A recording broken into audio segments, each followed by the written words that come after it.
Hello, welcome back. The next story is a interesting one, and I'll tell you why. We're working Vice, and part of our Vice responsibility is to see that people don't buy booze. Young males or young people under the age of 21 don't buy booze in liquor stores. And it seems that's a big deal, but it is, because they get drunk and they'll take it back to their house, and then there'll be 15-year-olds drinking, they'll get drunk, and it's a lot of chain of events, and it's against the law, and it's not a heavy enforcement, but it's something that if you do on a slow night, they just say that, but you do. You got another quiet things are going on. I'll go check a liquor store that we got complaints on. I told you once before, if you complaints in a liquor store for selling to underage kids, usually the person that complained is another liquor store. Okay, why would anybody else complain? Why would a citizen complain?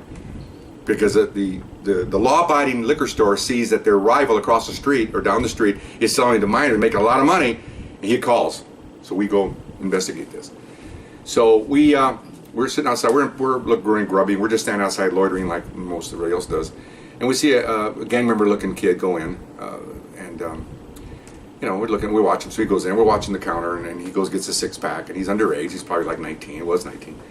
And so, okay, we got the guy selling the booze, and we have him. Okay, so he comes out, and he starts walking to his car, and we go up to him. Hey, how you doing? Put the beer down. Vice squad. And he goes, so he kind of starts to. He drops it, and it looks like he's going to run. So we just grab him, and he's not fighting. He just kind of like,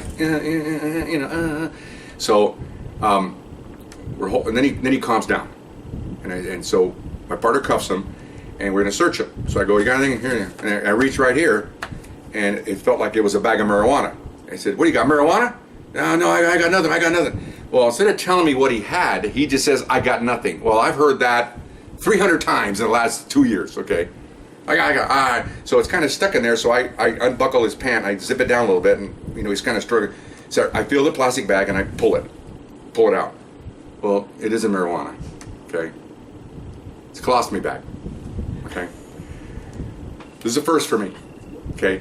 And so I'm like, oh my God, and of course, once you crack the seal, it stinks and everything else. And he goes, that's my bag, man. Well, you could have told me that first, Now I'm mad at him, okay? So I don't know how to put it back. I have no idea how to do this. So I go, oh boy. So I go to the car, and I call for a supervisor, any supervisor, even though I'm working Vice. And so the first supervisor show up is a uniformed officer. And now he wants to yell at people and make a complaint and all this stuff. Okay, fine, that's fine. You're right to do that. I made a mistake, although I kind of didn't. So he's standing there, and now whatever is in his body is seeping out, because I guess that keeps it from doing that. And so I try to cover it. I put a rag. I had a rag in the car. We put it here. Again, I'm not a doctor, but I caused this. I'm trying to do something about it. So supervisor pulls up, old guy, old timer, and he goes, where's your supervisor? I don't know, but can you help me with this? Sure, I'll help you. So I told him what happened. He goes, oh man, he says, that's no big deal. So he walks over and he goes, what's your problem? And the guy goes, he goes, you don't think this looks like a marijuana bag? Now he's putting it on the guy. Shouldn't you have told the officers that it's not marijuana, that I have a colostomy bag, that I got shot? Shouldn't you tell them that? I didn't like him. Well, okay, fine. So you want to make a complaint? I'll make a complaint, but this is an honest mistake, and it's just the way it goes. And what do you have him for? So I have him for buying booze. And he goes, oh.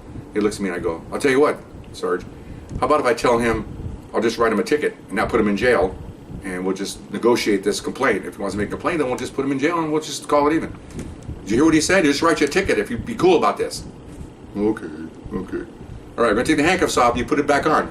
All right, so we took the handcuffs off, puts his bag back in. I'm like, oh.